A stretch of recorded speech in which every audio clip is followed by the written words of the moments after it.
নমস্কার বন্ধুরা, টুকিটাকি রান্নাঘরে আপনাদের সবাইকে স্বাগত।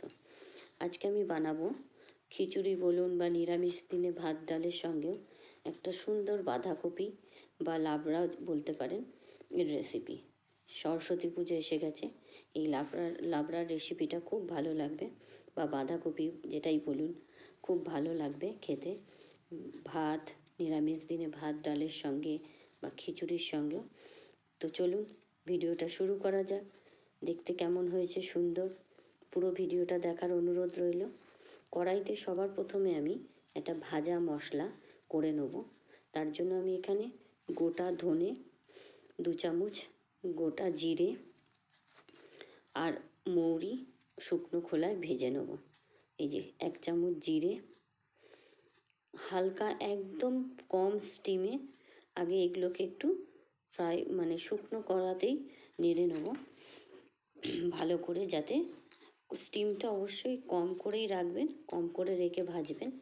মৌরি 1 চামচ দিয়ে দিলাম, দিয়ে একটু নাড়াচাড়া হয়ে গেলে সুন্দর একটা গন্ধ বেরোলে আমি গ্যাসটা বন্ধ করে দিয়ে কড়ার মধ্যেই রেখে দেবো, গ্যাসটা বন্ধ করে দিয়েছি।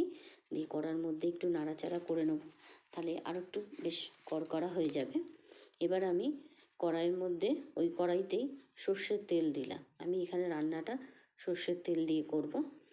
সর্ষের তেল দিয়ে বাঁধাকপিটা করলে ভালো লাগবে খেতে। এবার আমি এখানে একটা তেজপাতা, শুকনো লঙ্কা ফোড়নে দিলাম, আর তার সঙ্গে দিয়ে দেবো 1 চামচ জিরে আর গোটা গরম মশলা, 2টো এলাইচি, লবঙ্গ, দালচিনি। এই হলো ফোড়ন, এটা দিয়ে দেবো। এরপরে আমি দেবো সবজিগুলো। এখানে একটুখানি ভালো করে গন্ধ বেরিয়ে গেলে দেখুন শুকনো লঙ্কাটাও বেশ ভালো করে একদম ধোঁয়া ওঠা, যখন সর্ষের তেলটা ধোঁয়া উঠবে তখনই ফোড়নটা দেবেন, তাহলে আরও বেশি ভালো লাগবে। এখানে আমি লম্বা লম্বা করে কিছুটা বিনস, গাজর, আলু আর মিষ্টি কুমড়ো নিয়েছি।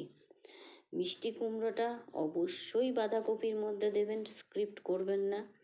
মিষ্টি কুমড়ো দিলে বাঁধাকপির টেস্টটা একদম অন্যরকম হয়ে যাবে।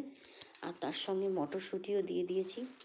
আমি বাঁধাকপি রান্না করলে সবসময়ই মিষ্টি কুমড়ো আমার লাগে।